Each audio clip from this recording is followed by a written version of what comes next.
अस्सलाम वालेकुम। Welcome to Bioscore. Score online coaching academy में बायोस्कोर की तरफ से जो लेक्चर जेनेटिक्स लेक्चर की सीरीज शुरू थी, उसमें आज हमारा जो टॉपिक है वो है genetic control in human development. Human embryonic development basically हम डिस्कस करेंगे, और इसमें हमने देखना है कि ह्यूमन डेवलपमेंट कैसे होती है। यहाँ पे हम जो है वो जो डिस्कस करने लगे हैं, सबसे पहले तो ह्यूमन की डेवलपमेंट को हम देखें, फिर उसमें हम जेनेटिक कंट्रोल देखेंगे। तो ह्यूमन डेवलपमेंट में हम देखते हैं कि जब सबसे पहले जो है वो स्पर्म आता है, तो क्या करता है, स्पर्म आके एग को फर्टिलाइज करता है। तो जब स्पर्म और एग फर्टिलाइज होते हैं तो ये मिलके क्या बनाते हैं, ये जाइगोट बनाते हैं। अब जब जाइगोट बन जाता है, तो जाइगोट बनने के बाद यहाँ पे इसमें इस जाइगोट में यहाँ पे आप देख सकते हैं कि जाइगोट के अराउंड एक जोना पेलुसिडा जो है वो लेयर बनती है। और इस लेयर के अंदर आप देख सकते हैं कि यहाँ पे ये दो सेल्स जो है वो मौजूद हैं, जो कि पहले एक जाइगोट था, गैमेट थे, और ये यहाँ पे अब ये सेल्स हैं। और अब इन्हीं सेल्स की जो है ये इस जाइगोट की क्या होगी, डिवीजन होगी। और यहाँ पे ये आप देख सकते हैं, यहाँ पे ये पोलर बॉडीज मौजूद हैं। ये पोलर बॉडीज क्या करती हैं, ये न्यूट्रिशन देती हैं। ये क्या देती हैं, ये इनको न्यूट्रिशन प्रोवाइड करती हैं। अब जब न्यूट्रिशन प्रोवाइड करती हैं तो इस तरह करके हम यहाँ पे ये स्ट्रक्चर देखते हैं कि इस स्ट्रक्चर में जो है वो क्या होता है कि फॉर एग्जांपल ये जोन ऑफ पेलुसिडा है, जोना पेलुसिडा। और इसमें जो है ये यहाँ पे मौजूद जो है वो दो जो है वो पोलर बॉडीज होंगी। और ये पोलर बॉडीज और इनके अराउंड फिर जो है वो क्या होगी, यहाँ पे एक और जो है वो लेयर मौजूद होती है। ठीक है। तो ये लेयर क्या होती है, इस लेयर के अंदर यहाँ पे ये सेल्स मौजूद है, यानी कि जाइगोट मौजूद है। अब ये जो जाइगोट है यहाँ पे, ठीक हो गया, ये जाइगोट है, यानी कि ये 2n जो है वो डिप्लॉयड जाइगोट है। अब ये फर्दर क्या होगा, इसमें डिवीजन होगी। अब जब डिवीजन होती है तो डिवीजन जाइगोट में क्या होता है, यहाँ पे जो सिलसिला शुरू होता है वो होता है क्लीवेज का सिलसिला स्टार्ट होता है। So what is cleavage? Cleavage is basically the repeated cell division. What is cleavage? It is a repeated cell division। और जब सेल डिवीजन जो है वो again and again again again होती है, तो यहाँ पे आप देख सकते हैं कि यहाँ पे क्या है, यहाँ पे दो सेल्स हैं। ठीक है, दो, और दो से फिर किस में होंगे, चार, चार सेल्स में डिवाइड होगा। चार से किस में होगा, पाँच, चार से जो है वो आठ, और आठ से फिर ये किस में जाएगा, ये फॉर एग्जाम्पल 16 एंड मोर। तो यहाँ पे आप काउंट कर सकते हैं कि ये 1 2 3 4 5 6 7 8 9 10 11 12 13 इन 15 16 17 18 19 20, और इस तरह और भी बहुत होंगे। तो नॉर्मली अक्सर बच्चों का कंसेप्ट होता है कि जब 16 हो जाता है तो 16 जो है वो मोरूला कहलाता है। हालांकि अभी आपके सामने मैंने काउंट किया है, ये 16 मोरूला नहीं होता, बल्कि 8 के बाद वो होंगे 60। 8 के बाद ये क्या होंगे, 8 से फर्दर कितने बनेंगे, ये 16, और 16 से ये कितने जाएंगे, 64, एंड सो ऑन। तो यहाँ पे जो है वो बहुत ज्यादा सेल्स होते हैं जो कि आपस में इकट्ठे हुए होते हैं, और वो क्या बनाते हैं, वो मरूला, वो क्या बनाते हैं, मरूला। ठीक हो गया। अच्छा, यहाँ पे एक और चीज का कंसेप्ट भी है कि इन मोरूला में ईच सेल, जैसे कि ये वाला सेल है, ये वाला सेल है, ठीक है, ये वाला सेल है, या ये वाला सेल है, जो भी सेल है, ईच सेल, ठीक है, ईच सेल को हम क्या कहते हैं, ईच सेल इन मोरूला। ठीक है, ईच सेल इन मोरूला। इसको फिर हम नाम देते हैं, ये क्या होते हैं, इसको हम नाम देते हैं ब्लास्टोमेयर। इसको हम क्या नाम देते हैं, इसको हम कहते हैं ये है ब्लास्टोमेयर है। क्लियर हो गया, ये हो गया ब्लास्टोमेयर। अब देखें, ये ईच सेल, हर एक सेल को हमने ब्लास्टोमेयर, अक्सर जब एमसीक्यूज आते हैं तो बच्चे गलत होते हैं, वो ब्लास्टोमेयर ब्लास्टोसिस्ट में या ब्लास्टूला में उसको बता देते हैं। वो थोड़ा सा गलत हो जाता है कंसेप्ट, उनको लगता है कि इसमें, हालांकि ब्लास्टोमेयर वो है जो ब्लास्टोसिस्ट को बनाते हैं।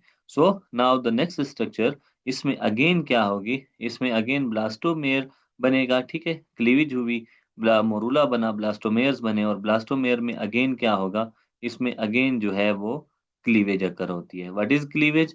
Once again we call it repeated cell division, and this repeated cell division now lead to a structure that is called blastocyst, जो कि ऊपर बना भी हुआ है। तो इसमें आप देख सकते हैं कि इसके जो है जो सेल्स हैं, उन सेल्स में आप देख सकते हैं कि ये क्या होंगे, ये इस तरह से इनमें फ्लैट सेल्स जो है वो अराउंड मौजूद हैं। ठीक है, तो इनमें ये फ्लैट सेल्स जो है वो बाहर वाली लेयर्स बना रहे होते हैं। ठीक है, बैरूनी लेयर जो है वो ब्लास्ट ये बना रहे होते हैं। देन इसके अंदर जो है वो एक साइड के ऊपर हम देखें कि फॉर एग्जांपल यहाँ पे स्फेरिकल सेल्स जो है वो मौजूद हैं। ठीक है, यहाँ पे बहुत सारे बड़े बड़े स्फेरिकल सेल्स जो है वो मौजूद होते हैं। ठीक हो गया, तो आप देखें ये स्फेरिकल स्फेरिकल सेल्स मौजूद है, और इन सेल्स को फिर हम क्या नाम देते हैं, इनको हम नाम देते हैं इनर मास सेल्स देते हैं। और जो ग्रीन वाले सेल्स हैं जो कि साइड पे लेयर बनाए हुए हैं, इन सेल्स को फिर हम क्या कहते हैं, इनको हम कहते हैं ट्रोफोब्लास्ट, या पूरी लेयर को हम ट्रोफो इक्टोडर्म कहते हैं। ठीक है, तो ये क्या होंगे, ये असल में होते हैं ट्रोफोब्लास्ट होते हैं। ठीक है, ये ट्रोफोब्लास्ट सेल्स होते हैं, और इसमें ये देखें कि ये ट्रोफो इक्टोडर्म बना रहे होते हैं। और ये जो जगह होती है, जैसे ये वाली खाली जगह है या ये जगह है, इस जगह को फिर हम क्या देते हैं, ये इसमें ये कैविटी मौजूद होती है। ठीक है, जो कि बाद में फ्लूइड इसमें जो है वो फिल होगा। इसके बाद फिर जो है क्या होगा, कौन सा प्रोसेस होगा, वंस अगेन जो है इसमें क्लीविज होगी, क्लीविज अकर होती है। और वो जो क्लीविज है, यानी कि रिपीटेड सेल डिवीजन, वो इसको ब्लास्टोसिस्ट को कन्वर्ट कर देती है इनटू ब्लास्टूला। ठीक हो गया, तो ये हो गया क्लीवेज, और क्लीवेज से जो है वो क्या बन गया, ब्लास्टूला। ठीक है, और ब्लास्टूला में फिर जो है वो क्या होगी, क्लीवेज होगी, और क्लीवेज होके एक कॉम्प्लिकेटेड सा स्ट्रक्चर बनेगा। और उस स्ट्रक्चर में आप देख सकते हैं कि यहाँ पे जो है ये जो जगह है, जैसे कि ये एमनियोन, ये जो ये वाली जगह है। ठीक है, इस जगह को देखें तो इसमें सेल्स देख रहे हैं आपके वो इस तरह के सेल्स हैं इनमें, और उनके अंदर एक न्यूक्लियस मौजूद है, ये एमनियोन बना रहे हैं। ठीक हो गया, और तो ये क्या होंगे, एमनियोन है, और ये बेसिकली बना क्या रहे होते हैं, ईपी ब्लास्ट सेल बना रहे होते हैं। और इसके अलावा इसमें ट्रोफोब्लास्ट सेल ऑलरेडी, वो जो ये वाली ट्रोफोब्लास्ट की क्लीवेज है वो हुई थी, लेयर बनी थी, ये ऑलरेडी यहाँ पे ये देख सकते हैं आप कि ये मौजूद है। फिर इसके इस साइड के ऊपर आप देखें, ये कैविटी वही जो यहाँ पे ये कैविटी मौजूद थी, यहाँ पे भी मौजूद है।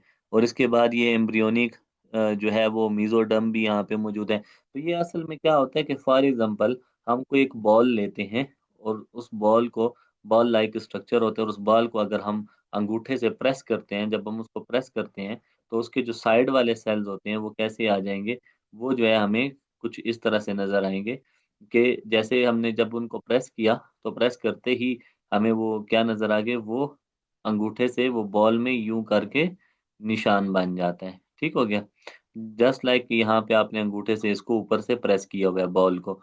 तो जब उसको बॉल को प्रेस किया हुआ है, तो इसमें आप देख सकते हैं यहाँ पे वो जो कैविटी थी, ये वाली जो कैविटी है, इस कैविटी के सेल्स को फिर हम क्या कह देते हैं, ये सेल्स जो है यहाँ पे मौजूद होते हैं।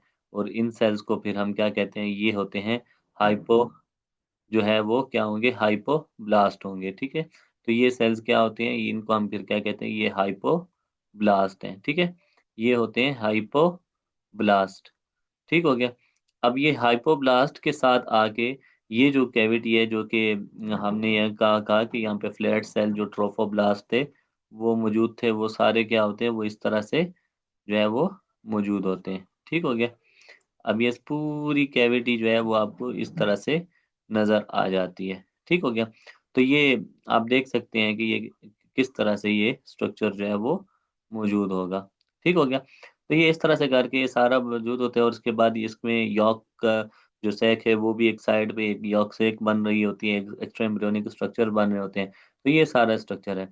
खैर, कहने का मतलब ये है कि जब ये वाला स्ट्रक्चर बन जाता है, तो इस स्ट्रक्चर के बाद वंस अगेन जो है वो क्लीविज होती है। अब इस दफा क्या होगी, इस दफा जो है वो क्लीविज भी होती है, और साथ में क्लीविज के साथ साथ डिफरेंशिएशन भी होती है। ठीक, तो अब जो है वो डिफरेंशिएशन क्या किस चीज की होगी, अब लाजमी बात है इतनी क्लीवेज हो चुकी है कि इतने सेल डिवीजन हो चुकी है कि ना डिफरेंशिएशन होगी। तो डिफरेंशिएशन के वक्त ये जो है हम कहते हैं कि फर्स्ट टाइम जो है वो क्या बनते हैं, थ्री जर्म लेयर्स बनते हैं, जिसमें एक एक्टोडर्म बनती है, एक उसमें मीजोडर्म बनती है, और एक जो है इसमें इंडोडर्म जो है वो लेयर बनती है।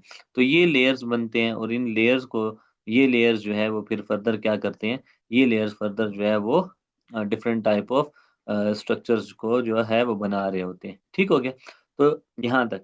अच्छा, अब यहाँ पे हम एक इम्पोर्टेंट कंसेप्ट पढ़ेंगे। यहाँ तक जो है ये बेसिक्स थे, जो कि हमने उसमें भी पढ़ा था, एफएससी में भी ये चीज जो है वो डिस्कस की गई थी।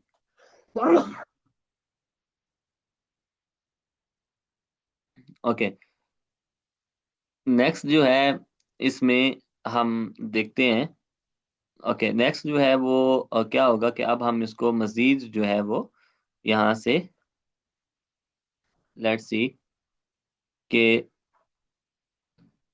फर्दर जो है इसकी अब जेनेटिक कंट्रोल देखेंगे, जेनेटिक कंट्रोल का क्या कंसेप्ट है और किस तरह से है। तो उसको जो है हम अभी डिटेल में डिस्कस करते हैं। कुछ जीन्स हैं जो कि इन सारे प्रोसेसेस को जो है वो क्या कर रहे होते हैं, वो कंट्रोल कर रहे होते हैं, और इसी तरह जो है वो मैकेनिज्म जो है वो कंट्रोल वे में चल रहा होता है। ओके, नाउ सी के, अच्छा अब यहाँ पे बात आती है, एक चीज होती है ग्रोथ और एक होती है डेवलपमेंट। जो डेवलपमेंट है that is an irreversible change. ठीक है, इरिवर्सिबल प्रोसेस है, क्योंकि चेंज आ गया तो वो रिवर्स नहीं हो सकता। सीरीज में होता है, जैसे यहाँ पे देखिए गैमेट बना, गैमेट से जाइगोट बने, जाइगोट से जो है वो मोरूला बना, और मोरूला से ब्लास्टोसिस्ट, और ब्लास्टोसिस्ट से ब्लास्टूला बना, एंड सो ऑन जो है ये कंटिन्यू होते होते एक ऑर्गेनिज्म में डेवलप हुआ।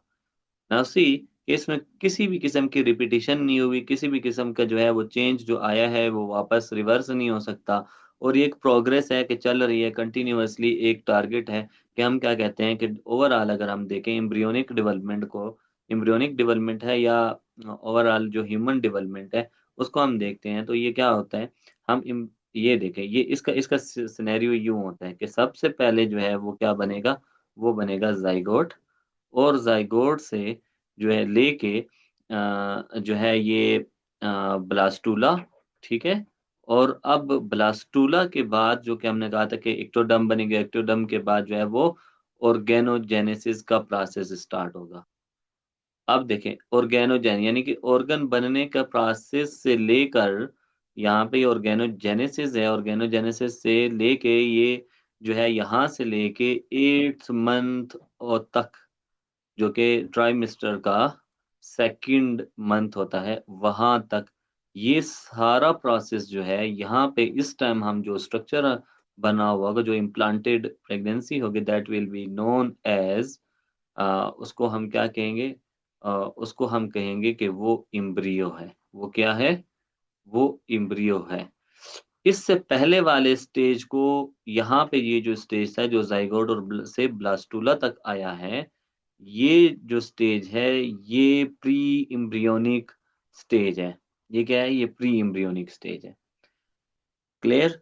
नाउ सी के after this when it is the start of 9th month और द लास्ट मंथ, अब इसमें क्या होता है, इसमें हमें पता है कि ऑल ऑर्गन्स जो है वो क्या हो चुके हैं, हमें वो बन चुके हैं। ठीक है, तमाम ऑर्गन बन चुके हैं, तमाम सिस्टम्स भी जो है वो क्या हो चुके हैं, वो बन चुके हैं।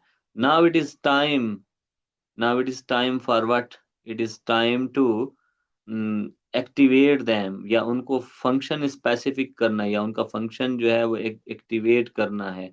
तो अब जब फंक्शन स्पेसिफिक करने का वक्त आ गया है, तो इसमें फिर इस टाइम पे ये जो स्ट्रक्चर मौजूद है, this structure will be known as foetus. ये होता है फीटस। क्लियर? 9 मंथ में जाके हम इसको फीटस कहते हैं। Okay, now see once again, you can see here कि यहाँ पे जाइगोट से ब्लास्टूला तक कंटिन्यूअसली दो, एक एक से दो सेल, दो से चार, चार से आठ, आठ से 16, and so on till morula and then till blastula, यहाँ तक increase in number of cell हुआ था। गौर करें इसको, increase in number of cell हुआ था, but there was no change observed. ठीक है, no change observed in size, ना तो साइज में हमने चेंज देखा, ना हमने उसकी शेप में जो है वो चेंज देखा, ठीक है? तो मतलब सेल की शेप में, ना ही चेंज देखा, तकरीबन एक ही शेप रहा है, एक ही साइज रहा है, तो ये क्या थी? ये डेवलपमेंट हो रही थी। ये क्या हो रही थी? डेवलपमेंट हो रही थी। क्लियर? यहाँ जब ऑर्गेनोजेनेसिस स्टार्ट हुआ तो ऑर्गेनोजेनेसिस में यहाँ पे ग्रोथ एंड डेवलपमेंट इकट्ठे हुए। व्हाई? बिकॉज़ यहाँ पे नंबर ऑफ सेल भी इंक्रीज हो रहे हैं, और नंबर ऑफ सेल के साथ-साथ जो साइज़ ऑफ सेल है वो भी अपनी एक खास लिमिट तक जो है वो इंक्रीज हो रहा है। One thing. The second thing is कि यहाँ पे हमने कहा था कि यहाँ पे क्या हुआ था? डिफरेंशिएशन हुई थी। तो डिफरेंशिएशन जो है कैसे हुई थी? कि यहाँ पे कांसेप्ट आता है प्लूरिपोटेंसी का। प्लूरिपोटेंसी। अब प्लूरिपोटेंसी क्या होती है? कि एबिलिटी ऑफ अ सेल, ठीक है, to differentiate the stem cell into different cell, ठीक है? तो उनको डिफरेंट सेल में जो है वो एक्स, वाई, ज़ी, अल्फा सेल में डिफरेंशिएट करते हैं। लाइक एक ही ब्लास्टूला था एंड एक ही ब्लास्टूला 3 एक्टोडर्म में गया, और तीनों एक्टोडर्म मुख्तलिफ किस्म के ऑर्गन्स में डेवलप हुए। सो यहाँ पे कांसेप्ट आपने देख लिया कि डेवलपमेंट में जो कि रिवर्सिबल चेंज है, सीरीज़ है, प्रोग्रेसिव है और नॉन रिपिटिटिव है। चेंज इन साइज़, शेप और फंक्शन जब आ रहा है तो इट मीन्स कि इट इज़ ग्रोथ। तो अब यहाँ पे फीटस में भी ग्रोथ भी होती है, डेवलपमेंट भी होती है, और ये डेवलपमेंट चलती रहती है। हम ह्यूमन जो डेवलपमेंट है वो फ्रॉम ज़ाइगोट ओवरऑल जब हम देखते हैं, फ्रॉम ज़ाइगोट टू एडल्ट, जब भी हम स्टडी करते हैं तो हम ज़ाइगोट टू एडल्ट जो है जब पढ़ते हैं तो ये ओवरऑल ह्यूमन डेवलपमेंट होती है। क्योंकि पोस्ट पार्चुरेशन भी तो जो है वो डेवलपमेंट चलती रहती है। होप सो कि अब आपके ये बेसिक्स क्लियर होंगे, तो हम इसको मज़ीद लेक्चर को थोड़ा-सा आगे बढ़ाते हैं विद सम अदर सम हम इन्वॉल्व करते हैं इसमें सम जीन्स और उनका कांसेप्ट कि वो जीन्स किस तरह से इन जी को जो है वो कर रहे हैं। Clear? Okay, let me clear the board first, then we will move next. Okay, so अब आपको डेवलपमेंट और ग्रोथ में क्लियर जो है वो समझ आ गई होगी।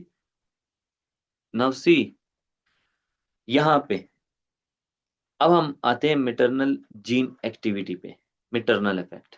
फर्स्ट थिंग, जब हमने कहा कि whenever sperm and egg get fertilized, they form what? They form zygote.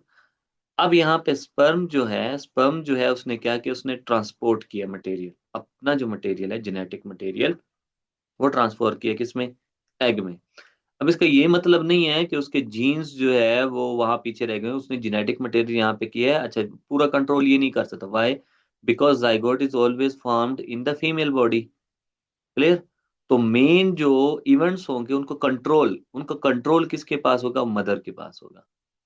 Control mother के पास होता है। फॉर एग्जांपल, यहाँ पे स्पर्म में कोई जीन थी, एक्स वाई जी जीन है, और उस जीन को कब एक्सप्रेस होना है, कितना एक्सप्रेस होना है, किस टाइम पे होना है, कितने वक्त तक होना है, कितने वक्त बाद उसने स्विच ऑफ होना है, all the control will be in hand of the mother's body. Mother के पास होगा। इसके पास तो नहीं, इसका काम था कि इसने अपने जीन्स को क्या कहते हैं? ट्रांसफर कर दिया। हाँ, ये ज़रूर मेजर रोल होता है इसका डेवलपमेंट में, क्योंकि इसके तो जीन्स हैं, जीन्स लाज़मी है, उसके जीन्स को एक्टिवेट करना किसका काम है? या उनको डीएक्टिवेट करना मदर का काम है, but still it has a major role in the development. So this is the basic concept. Pre fertilization events भी एग में होते हैं। Now see what are the pre fertilization events whenever there is a menstrual cycle. So तो उसमें हम देखते हैं कि उसमें जो है वो स्टेजेस हैं, ठीक है? First stage that is menstruation, और उसमें फिर जो है वो सेकंड जो है वो फॉलिकल स्टेज है, थर्ड जो है वो ल्यूटल स्टेज है, एंड थर्ड जो है वो ओव्यूलेशन है, फोर्थ जो है वो क्या है? वो ल्यूटल स्टेज है। So these are basic 4 stages जो कि मौजूद होते हैं। इस दौरान आप देखते हैं कि आफ्टर द 5th डे यानी कि 6th डे आप कह सकते हो, और after the menstruation first day, यहाँ से एग डेवलपमेंट होती है।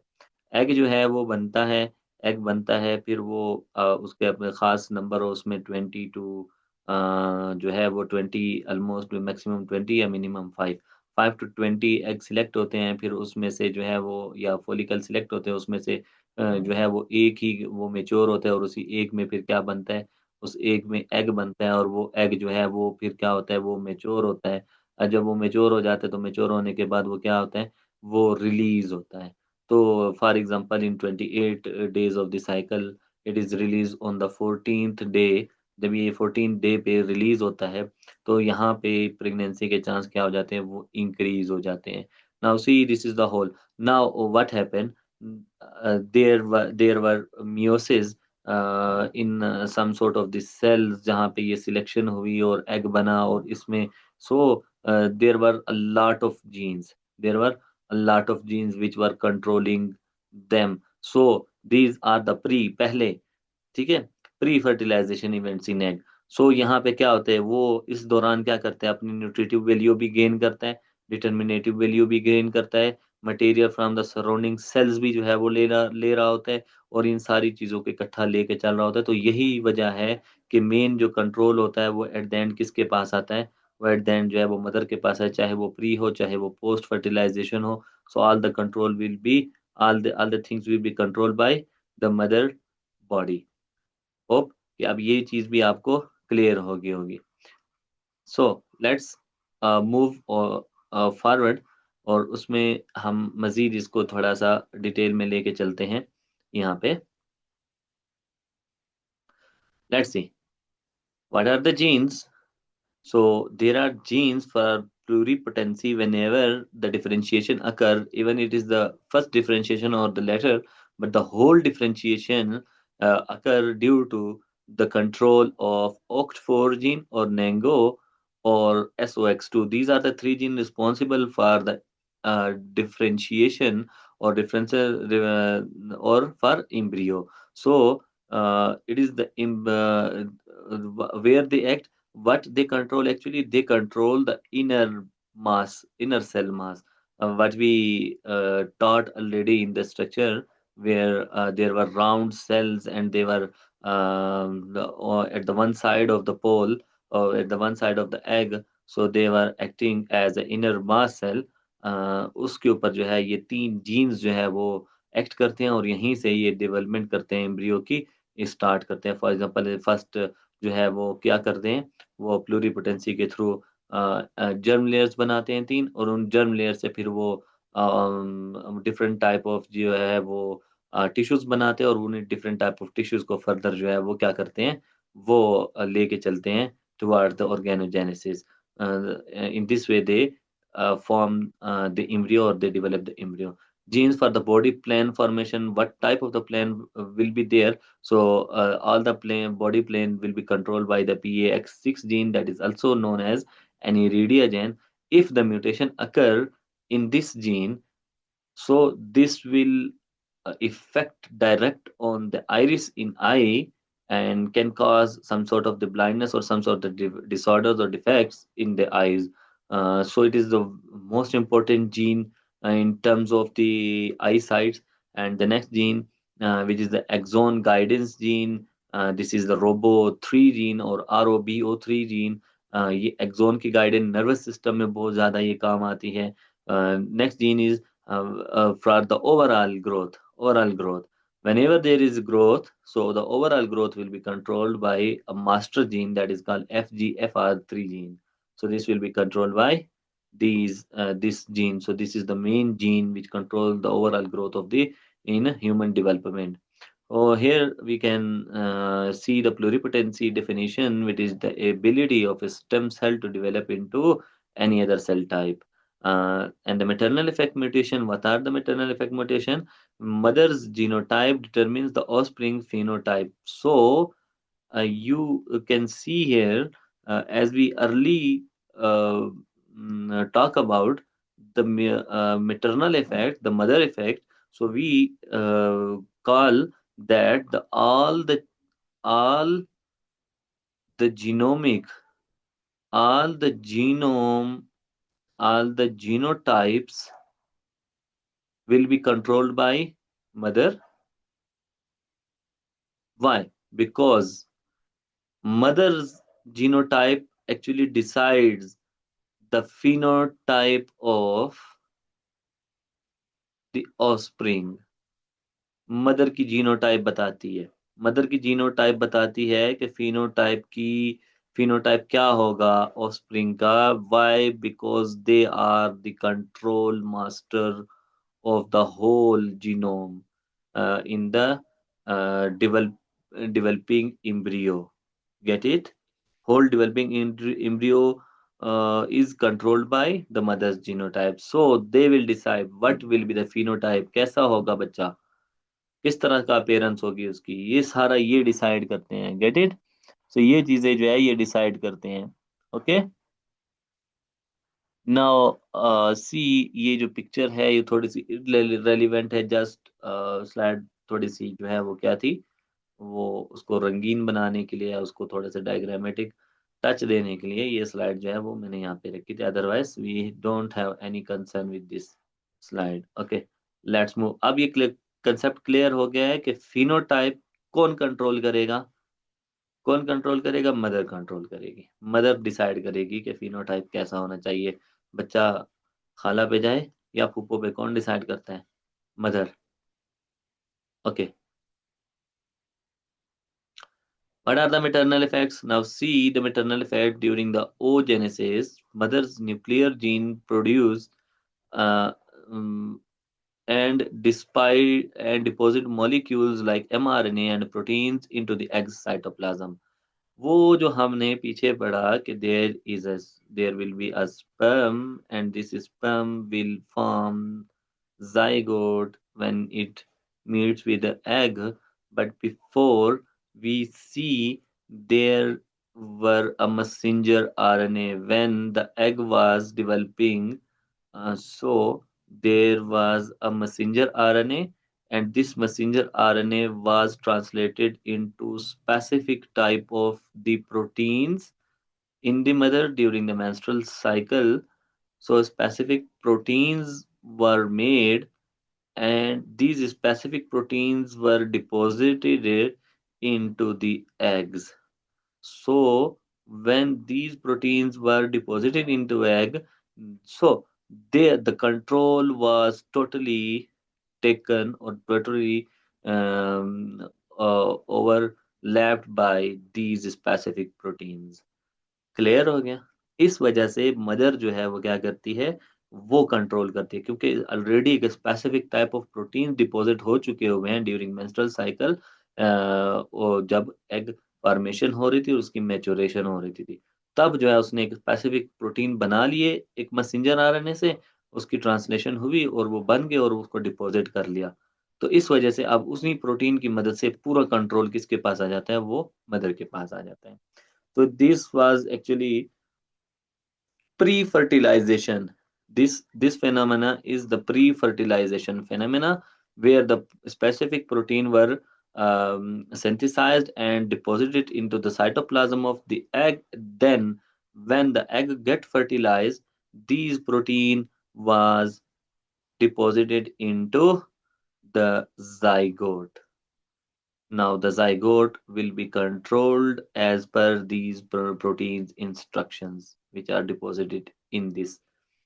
Okay, so this is the actual phenomena where um, the mother gets the control of all the human embryonic development.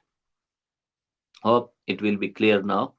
So, what are the early developments? The factors used by the embryo for its initial development after the fertilization means post-fertilization, before its own genes begin to be transcribed. So early development again जो है वो mother के पास होती है, और उसमें जो है वो अभी तक अर्ली डेवलपमेंट में जो है उनके अपनी जीन्स एक्टिवेट नहीं हुए होते एम्ब्रियो के, और वो ना ही, या हम कह सकते हैं कि जो स्पर्म वाली जीन्स हैं वो अभी तक नहीं हुए हुए हो सकते, डेवलप नहीं हुए हुए होते। तो उसकी वजह से ये सिस्टम जो है वो चलता है। Where what happens the phenotypic determination if there is a maternal effect mutation. Now see, control किसके पास है? मदर के पास। यहाँ पे हम लिख लेते हैं कंट्रोल किसके पास है? मदर के पास। अब जब मदर के पास कंट्रोल है तो इसमें अगर जीन में क्या आ जाती है, म्यूटेशन आ जाती है. Now see if the mutation occurs, the embryo will not receive the correct maternal factors. Okay, obviously this will not get the maternal factors, receive correct maternal factors, leading to a mutant type. Mutant mutation होगी तो mutant type of offspring होगा, regardless of the offspring's own genotype. Even offspring की अपनी genotype है, लेकिन genotype जो mother की है वो क्या है, वो कंट्रोल मास्टर है. तो उसकी वजह से अगर इनकरेक्ट जो है वो रिसीव हुआ है मैटरनल फैक्टर्स, तो उसकी वजह से क्या होगा, ऑफस्प्रिंग में डिफेक्ट आने के चांसेस हैं. क्या है चांसेस है, what we see here, the number of chromosomes per cell for example, and likelihood producing a successful pregnancy and recommended transfers. These three factors we can see here. First, the euploidy, the genotype, the correct genotype, which is the euploidy, which we known as the euploidy. Okay, so here is the correct, then everything will be normal. Likelihood produce a successful pregnancy will be high. The risk of successful pregnancy will be high. Recommended for the transfer will be yes. Obviously, the transfer will be obviously correct because everything is fine. If it is not fine, so we can call it aneuploidy. In aneuploidy, the number of chromosome per cell will be abnormal. So there could be chromosomal aberration, there could be mutation, there could be silent mutation, or there could be missense mutation, could be conservative mutation, or some other type of the mutation. There could be any type of mutation. So it will be abnormal. So we will call it aneuploidy.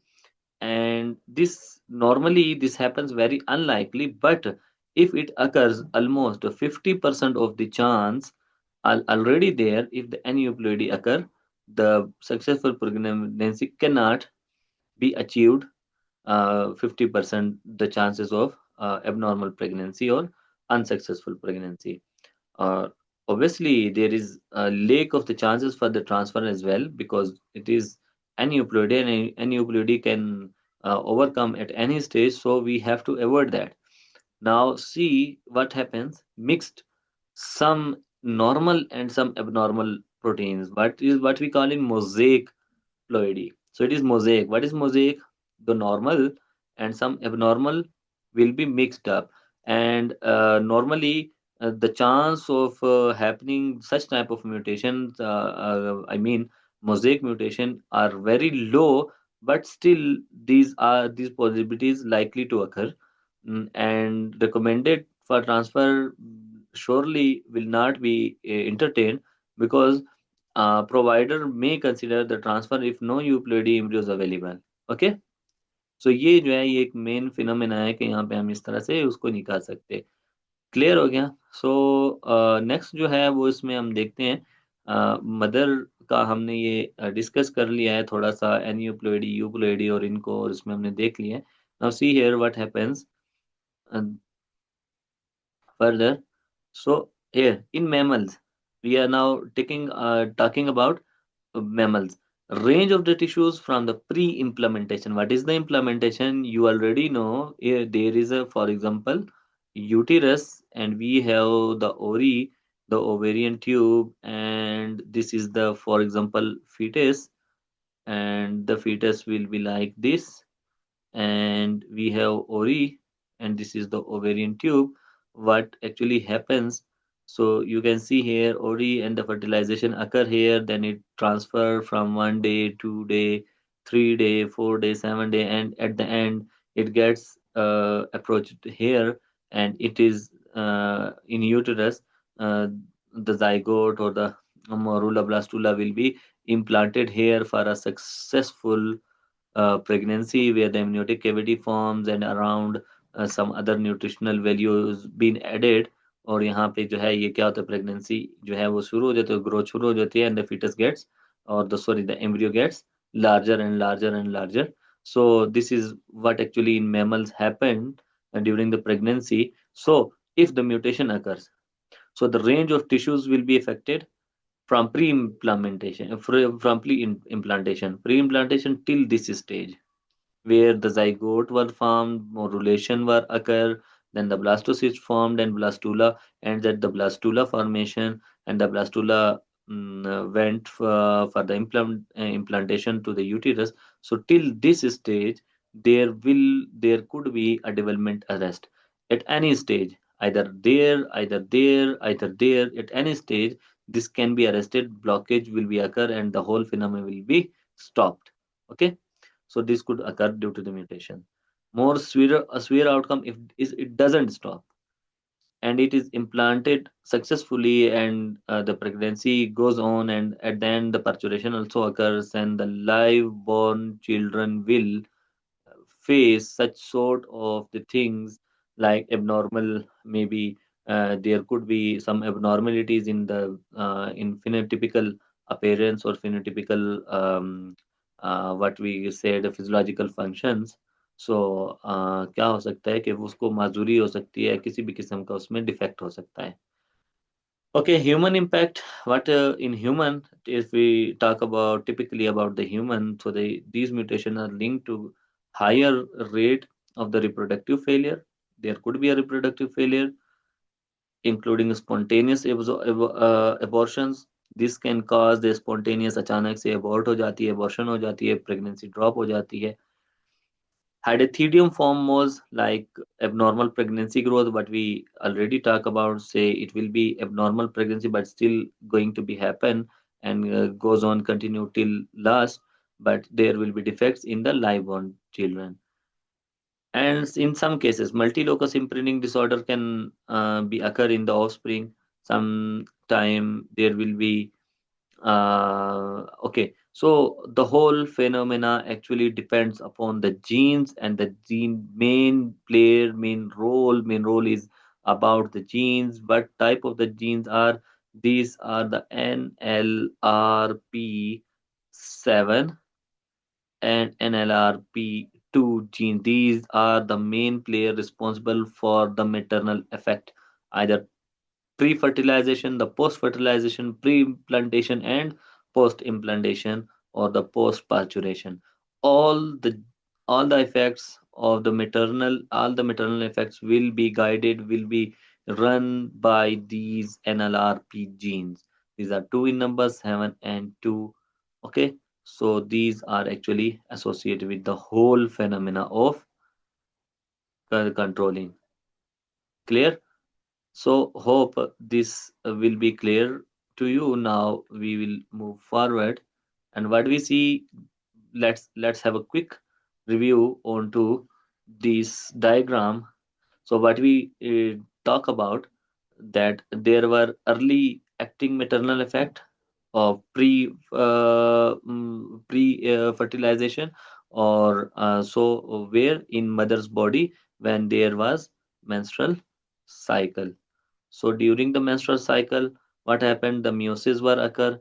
If the meiosis occur, there were chromosomes and they were getting separated by the spindle fiber. So there could be a negative adverse effect on the spindle fiber formation, either in the meiosis, either in the chromosome segregation due to the spindle fiber, or there could be some sort of the pre-implantation programming. If this doesn't happen, then it could be the pre implantation programming, जहाँ से वो और इसे जो है वो travel किया था जाइगोट और इम्प्लांट हुआ था इनटू यूटिरस. तो उस दौरान जो है वो ट्रांसक्रिप्शन फैक्टर्स में जो है वो मसला आ सकता है, क्रोमैटिन रेगुलेटर्स में मसला आ सकता है, सब कोर्टियल मेटरनल कॉम्प्लेक्स में जो है वो मसला आ सकता है. तो ये भी हो सकता है. और समटाइम माइटोकॉन्ड्रियल लेगेसी हो सकती है due to the environmental factor. What type of the environmental factor? जैसे कि मदर जो है वो थक जाती है, काम ज़्यादा करती है, या उसको एफर्ट ज़्यादा करनी पड़ती है for due to some reasons, and for those या सर्दियाँ हैं, सर्दियों में माइटोकॉन्ड्रिया ज़्यादा हो जाती है. तो ये सारी चीज़ें जो है वो क्या करती हैं, अल्टीमेटली इफेक्ट करती हैं to achieve the energy from the mitochondria. So the mitochondria could be because it has its own RNA, its own DNA, its own, and it replicates again and again for different type of the purposes. तो इसमें भी जो क्या हो सकता है, एक issue हो सकता है. ठीक है. So all these things can happen before the fertilization or after the fertilization, or some sort of the things which can happen, and they can be typically appeared in lateral stages. So what could be the long term effect? Either of these three or four things everything here could be happen. What that long term effect maybe happen due to all these or any other certain changes. So the lineage formation could affected, stem cells could affected when the differentiation occurs, fetal development could affected when everything is formed and now it's time for the fetus development. But there could be some sort of the genes which are muted, and then this will be uh, those could be produced, or those could be expressed for their effect. Postnatal effect means after the parturition, some when infant gets developed into a child, so there could be some sort of the uh, genotypic genes that could have that could make the effect to phenotypic. So in adult, from child to adult development, there could be transgenerational phenotypic effects as well. And the one more thing, metabolic effect could be there. Metabolic effect, if anything happens, the metabolic effect could be produced very potentially, because metabolism of each cell of a whole body are the crucial thing that happens in all the body. And it is suggested that the gut of a human or a mammal is considered to be a second brain of the body. So it is the most crucial part that can be affected very actively. So here we can see some here is the diagram where you can see there are two genes, nodal genes and OCT3 gene. So these genes are actually experimented on the rat embryo development. इसमें जो है वो जब चूहे का embryonic development देखी गई, तो यहाँ पे नोडल जीन ने जो है वो उसमें जब फिनोटिपिक म्यूटेंट जो था, जो कि म्यूटेशन हुई, तो म्यूटेशन की वजह से क्या हुआ कि ये गैस्ट्रुलेशन करना भूल गया। और इसमें क्या हुआ कि ये इंटीरियर सेंट्रल नर्वस सिस्टम को जो है वो एक्टिवेट करना, या उसको उसकी जो उसका जो काम है उसको उससे उससे करना, इसको जो है वो रह गया इससे, ठीक है। मीन्स कि ये फेल हो गया उसको डेवलप करने में। ओके, अब इस यहाँ पे देखें कि ये ड्यूरेशन है कि इसमें साइटोकाइनेसिस हो रहा था, इस जगह पे भी इफेक्ट हो सकता है, टाइम बिटवीन माइटोसिस पे भी इफेक्ट हो सकता है, time between mitosis once again इसके ऊपर इफेक्ट हो सकता है। तो वो जो स्टेजेस थे हम देख रहे थे उसके ऊपर इफेक्ट जो है वो हो सकता है। 20% एरर जो है वो म्योटिक एरर आ सकते हैं, समटाइम जो है 55% म्योटिक एरर आ सकते हैं इन इसमें जब वो 4 से 8 में कन्वर्ट हो रहा होता है, ठीक है। तो ये फ्रेगमेंटेशन, ये थोड़ा सा एक्सपेरिमेंट है, जैसे इसका ओवरव्यू ही लेना था हमने। तो इसमें आप देख सकते हैं कि ये सारी चीजें हो सकती हैं। ओके, अब इसमें देखें तो फर्स्ट यहाँ पे नोडल म्यूटेंट जो है वो क्या है, फेल गेस्ट्रेशन। इसमें क्या असल में हुआ क्या कि जो इम्ब्रियो है, ठीक है, इसमें आप देखें कि यहाँ पे क्या हुआ, जो नोडल म्यूटेंट है या नोडल जीन है वो फेल्ड गैस्ट्रेशन नहीं करती, ठीक है, can not form 3 germ layer, ectoderm mesoderm, और वो नहीं कर सकती। विदाउट गैस्ट्रुलेशन इम्ब्रियो जो है वो डेवलप नहीं हो सकता, लाजमी बात है, ठीक है। और ओक्स 2 जीन वो किसके लिए रिस्पॉन्सिबल है, fail to form interior nervous system, central nervous system नहीं बना सकती, फोर ब्रेन और मिड ब्रेन और इनको नहीं मिस करती जीन। ये जो है वो न्यूरल जब वो मिड ब्रेन और वो नहीं बना सकती, तो न्यूरल पैटर्निंग कैसे डेवलप होगी, वो जो नोटोकॉर्ड वगैरह एटसेट्रा वो कैसे होगा, ठीक है, वो भी नहीं हो सकता। इसके अलावा इसमें देखें, अगर इन इस एक्सपेरिमेंट में ही ऑब्जर्व किया गया था, ठीक है, कि chimeric experiment to determine whether the defects are due to gene loss या द एम्ब्रियो प्रॉपर और इन एक्स्ट्रा एम्ब्रियोनिक टिश्यू। तो एक्स्ट्रा एम्ब्रियोनिक टिश्यू और इनमें इन्होंने देखा गया कि लाइक वाइसरल इंडोडर्म में कैसे होता है। तो साइंटिस्ट ने काइमर्स बनाए और एम्ब्रियो को जो है वो कंपोस्ट किया, mixture of the mutant and wild type cell, और फिर एक्सपेरिमेंट किया। जब उन्होंने एक्सपेरिमेंट किया तो उन्होंने देखा कि म्यूटेंट एक्स्ट्रा एम्ब्रियोनिक और वाइल्ड टाइप की उन्होंने देखा। तो नोडल जीन ने क्या किया, वाइल्ड टाइप जो थी embryo surrounded by the nodal mutant, उसी को नोडल म्यूटेंट से इन्होंने क्या कर दिया, सराउंड कर दिया। उसका जो है एम्ब्रियोनिक टिश्यू क्या हुआ, उसने एम्ब्रियोनिक टिश्यू में उन्होंने देखा कि ये वाकई में, उन्होंने कंफर्म किया कि हाँ वाकई जो है इंटीरियर सेंट्रल नर्वस सिस्टम को ये बना नहीं पा रही है, ठीक है, यानी कि OTX2 जीन। और इसी OTX2 जीन का फर्दर उन्होंने देखा कि सिमिलैरिटी है कि if the extra embryonic tissue OXG mutant there is no anterior system. दूसरे में देखा और फिर उन्होंने देखा कि OTX2 फंक्शन जो है वो वाइसरल इंडोडर्म के थ्रू करती है, ठीक है, वाइसरल यहाँ से इसको इसको एक्टिवेट करके यहाँ से सेंट्रल नर्वस सिस्टम बनाती है और यहीं से ही ये सारा कुछ कंट्रोल करती है, ठीक है, for the interior neural induction. तो इस हिसाब से ये सारा एक्सपेरिमेंट हुआ, एक्सपेरिमेंट से उन्होंने ये चीज़ों को प्रूफ किया। क्लियर? यहाँ पे देख सकते हैं आप, यहाँ पे ओके, ये जो इफेक्ट है मेटरनल म्यूटेशन का, अब उसी के ऊपर आते हैं दोबारा कि उन्होंने जब ये सारी चीजें देखी तो इसमें देखा कि जीन नोडल थी, OTX2 थी। नोडल जीन का क्या, ये चीज इंपॉर्टेंट है, इसको याद करने वाली है। नोडल जो जीन है इंड्यूसेस द गैस्ट्रेशन, ये गैस्ट्रेशन को इंड्यूस करती है और इंटीरियर पैटर्न को उसके इंड्यूस करती है।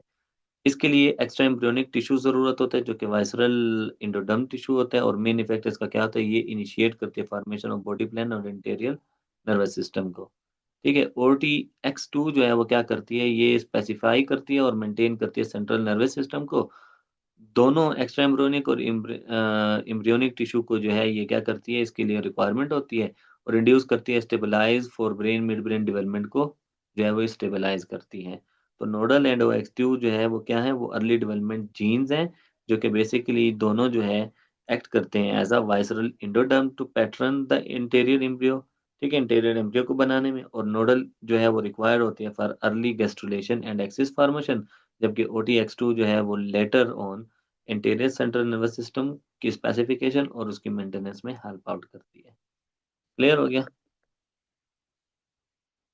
ओके, अब आते हैं मैटरनल इफेक्ट पे, म्यूटेशन पे। यहाँ पे ये एम्फीटेलिक है, और एम्फीटेलिक में हम देखते हैं कि ये यहाँ पे हमें जो है वो क्या बताता है। नॉर्मली देखें एम्फीटेलिक करेक्ट अटैचमेंट होती है सिस्टर क्रोमेटिड्स की, और इसको हम बाई ओरिएंटेशन भी कहते हैं, अपोजिट पोल पे इजीली जाते हैं, और देख सकते हैं कि यहाँ पे सही बने हुए हैं, बिल्कुल करेक्ट जो है वो स्पिंडल फाइबर भी अटैच हैं, और ये भी बिल्कुल प्रॉपर नजर आ रहे हैं। फिर ये जब सेपरेट हुए तो ये इस साइड पे गए, ये इस साइड पे प्रॉपर गए, फिर ये भी इस साइड पे और दो इस साइड पे गए, तो ये भी प्रॉपर जो है वो इनकी सेपरेशन हुई, फिर इनकी सेग्रीगेशन हुई, तो ये करेक्ट अटैचमेंट हुई। But in the second case in B syntelic where you can see कि यहाँ पे क्या हुआ, यहाँ पे करेक्ट अटैचमेंट नहीं हुई, और ये ऑलरेडी यहाँ पे ये वी शेप में इधर से पहले से ही चलेगा, और ये इनकरेक्ट होकर एक दूसरे को ओवरलैप कर रहे हैं। तो ओवरलैपिंग का हमने पढ़ा था कि एक दूसरे को सुप्रेस करते हैं जीन, जब क्रोमोसोम ओवरलैप करते हैं। नाउ सी कि क्या हुआ कि यहाँ पे जो है ये क्या है, यहाँ पे ये देखो ये ओवरलैप हुए, यहाँ पे भी एक मिसिंग है, ये भी मिस हो गया, ठीक है, यहाँ से एक मिसिंग हो गया, दोनों एक साइड पे चले गए थे। तो आप देखिए एक मिसिंग हो गया, तो ये इनकरेक्ट अटैचमेंट है, जहाँ पे काइनेटोकोर जो है वो क्रोमेटिड सिस्टर क्रोमेटिड के अटैच नहीं होते माइक्रोट्यूब्यूल सही तरह से, और वो इसको हम मोनो ओरिएंटेशन कहते हैं, क्योंकि इसमें एक जो है वो क्या हुई है, वो यहाँ से मिस हो गई है, ठीक है, ये एक मिस हो गई। ये बाई ओरिएंटेशन ठीक वाली थी, मोनो ओरिएंटेशन में एक मिसिंग है, तो हम इसको इनकरेक्ट अटैचमेंट कहते हैं। फिर मोनोटेलिक, मोनोटेलिक में क्या होता है, मोनोटेलिक में हम देते हैं कि only one pair of the sister kinetochore attaches to spindle pole. Monotelic attachment is an intermediate step in normal cell. Normal cell division में ये क्या होती है, ये करेक्ट है। अब यहाँ से ये इस तरह का केस तो बन गया जैसे यहाँ पे था, बना तो इसी तरह का है, लेकिन एट द एंड यहाँ पे आके इसको थोड़ा सा सेपरेट कर दिया है, ठीक है, थोड़ा सा सेपरेट कर दिया, यहाँ पे ओवरलैप कर रहा था, यहाँ से इसको सेपरेट कर दिया है, क्योंकि अब ये अपेयर तो होगा, बेशक यहाँ पे एक मिसिंग है, बट स्टिल यहाँ पे क्या है, इसमें गैप आ गया, तो ये एक दूसरे को सप्रेस नहीं करेंगे, तो उसकी वजह से ये क्या हो जाएंगे, ये करेक्ट हो जाएंगे। नाउ सी कि ये क्या होगा कि इसमें ये फर्दर जो है,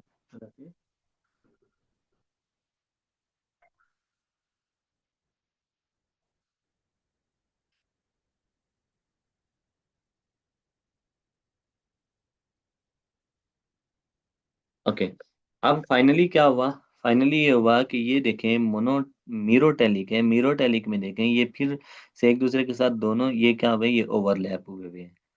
जब ओवरलैप हुए तो ओवरलैप होने की वजह से एक इधर आ गया, एक बिल्कुल सेंटर में दोनों फाइबर्स के साथ अटैच हो गए ना हो, अब ये बिल्कुल सेंटर में रह जाएगा, और सेंटर में रहने की वजह से इसका क्या हुआ, ये एक पोल की तरफ नहीं खींचेगा, और जो डॉटर सेल्स होंगे उनमें इनकरेक्ट अटैचमेंट की वजह से म्यूटेशन आएंगी। तो ये एरर वो क्या कहता है कि kinetochore attaches to microtubule from the both spindle poles, an error that can lead to the chromosome misaggregation. लाजमी बात है misaggregation होगी. Clear हो गया? So this is the whole mechanism of the genetic control in human development. Hope you will enjoy this. For more these interesting sessions like these, you can be contact in contact with us, and you can have online YouTube channel from where you can access us. Thank you so much for listening and sharing. Allah Hafiz.